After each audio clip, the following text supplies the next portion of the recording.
Selamat datang di ruang buku. Sekitar tahun 1970-an hingga akhir abad 20, perkembangan teknologi dan ekonomi Jepang menemukan titik tertingginya. Jepang mampu bangkit dari puing-puing kekalahan Perang Dunia Kedua menjadi negara adidaya, khususnya di bidang teknologi dan industri. Namun demikian, perkembangan Jepang bukanlah hal yang tiba-tiba terwujud. Jalan panjang kemajuan tersebut dimulai sejak restorasi Meiji di abad ke-19. Kali ini, ruang buku akan membahas buku Japanese Industrial History, Technology, Urbanization, and Economic Growth, karangan Karl Moss tahun 2000. Profesor lulusan Harvard University ini menelusuri perkembangan industri Jepang sejak restorasi Meiji sekitar tahun 1868 hingga era modern. Fokus utama buku ini terkait bagaimana teknologi, urbanisasi, dan infrastruktur saling berinteraksi membentuk pertumbuhan ekonomi Jepang. Penulis melakukan studi kasus kawasan industri di sepanjang pantai Pasifik Utama, dari Osaka ke Tokyo, yang menjadi pusat akumulasi tenaga kerja dan modal. Beberapa bab atau bagian penting yang membentuk argumen keseluruhan dari buku ini adalah: 1. Water and Wood, Infrastructure, Technology, and Geography. Membahas kondisi alam dan infrastruktur awal sebagai dasar penting industrialisasi.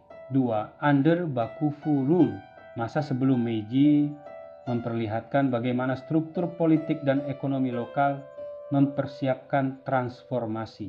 3. Manchester of the Far East, bagian yang menyoroti Osaka dan kawasan industri lainnya sebagai Manchester versi Jepang, sebagai pusat manufaktur, perdagangan, dan distribusi internal. 4. Electricity and Steel, Factories, Cities. Bab-bab yang menggambarkan secara detail bagaimana teknologi listrik dan baja, serta fabrikasi dan urbanisasi menjadi pendorong utama pertumbuhan produktivitas dan ekonomi. 5. The Transitional Growth and Unbalanced Growth Long Swings. Pembahasan panjang tentang masa-masa pertumbuhan ekonomi yang tidak merata, di mana beberapa sektor berkembang sangat cepat, sementara infrastruktur atau wilayah lain tertinggal. Pesan-pesan inti dari buku ini adalah: 1. Peran alam dan geografi sebagai pondasi. Jepang mengandalkan sumber daya lokal seperti kayu dan tenaga air sebelum modernisasi. Geografi kepulauan dengan jalur pesisir padat memudahkan transportasi dan konsentrasi industri di kawasan Pacific Belt, Tokyo, Nagoya, Osaka. Kondisi alam menentukan di mana industrialisasi bisa tumbuh lebih cepat. 2. Urbanisasi sebagai motor pertumbuhan. Migrasi besar-besaran dari desa ke kota menciptakan pool tenaga kerja murah dan melimpah. Kota-kota industri seperti Osaka, Tokyo, dan Nagoya bukan sekedar lokasi produksi, tetapi pusat inovasi, perdagangan, dan distribusi. Infrastruktur kota seperti air, listrik, sanitasi, dan transportasi menjadi faktor penting yang menopang pertumbuhan industri. 3. Teknologi sebagai akselerator utama. Jepang mengadopsi teknologi barat seperti listrik, baja, mesin tekstil, lalu mengadaptasinya untuk kebutuhan lokal. Inovasi lokal berkembang secara bertahap, mulai dari meniru, kemudian memodifikasi, lalu menciptakan. Kemajuan teknologi membuat transisi dari produksi ekstensif seperti tenaga kerja banyak ke produksi intensif yang berbasis modal dan teknologi. 4. Keterlibatan negara dalam industrialisasi.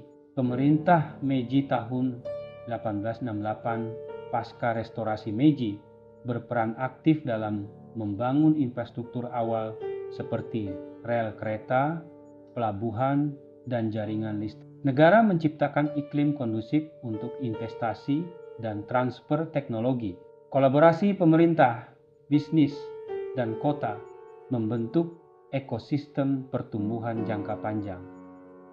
5. Pertumbuhan tidak pernah merata. Industrialisasi Jepang menciptakan ketimpangan regional. Kawasan Pacific Belt maju pesat, daerah lain tertinggal. Pertumbuhan ekonomi berjalan dalam long swing, periode ledakan yang disebut booming growth, diikuti perlambatan dipengaruhi oleh faktor eksternal seperti perang dan depresi dunia, dan internal seperti ketersediaan sumber daya dan kapasitas kota. Struktur industri juga tidak seimbang. Sektor tertentu seperti tekstil, baja, dan elektronik jadi lokomotif, sementara sektor lain tertinggal.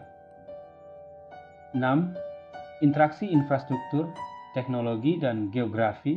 Infrastruktur transportasi dan listrik memungkinkan konsentrasi pabrik besar. Geografi kepulauan membuat pertumbuhan terkonsentrasi di jalur urban tertentu. Teknologi menjadi penghubung yang mengubah potensi geografis, dan infrastruktur menjadi keunggulan kompetitif nasional. 7. Jepang sebagai model industrialisasi Asia. Keberhasilan Jepang menunjukkan bahwa industrialisasi bukan hanya soal meniru Barat, tetapi juga bagaimana menggabungkan sumber daya alam, tenaga kerja, teknologi, dan kebijakan negara secara strategis. Urbanisasi dan pembangunan infrastruktur adalah syarat mutlak bagi pertumbuhan modern. Industrialisasi Jepang menjadi acuan bagi negara Asia lain yang melakukan modernisasi cepat.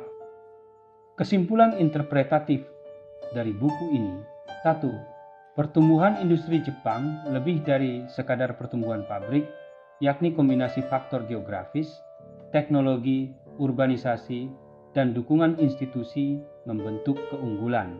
2. Urbanisasi bukan efek samping, melainkan bagian integral dari perkembangan industri.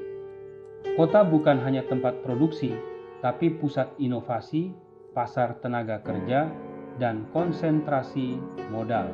3. Perubahan teknologi dan industrialisasi Jepang adalah proses kumulatif dari kecil dan lokal menuju besar dan terintegrasi ke dalam ekonomi global. 4. Walau banyak kemajuan, ketimpangan antar wilayah dan sektor tetap menjadi tantangan. Beberapa area maju pesat, yang lain tertinggal, terutama infrastruktur dan akses teknologi. Penutup, Karl Moos menekankan bahwa kemajuan Jepang bukan hasil keajaiban instan, melainkan proses panjang yang sistematis. 1. Alam dan geografi menyediakan hal-hal dasar untuk kemajuan. 2. Urbanisasi menyediakan tenaga kerja dan sekaligus sebagai pasar. 3. Teknologi berfungsi mempercepat produktivitas. 4.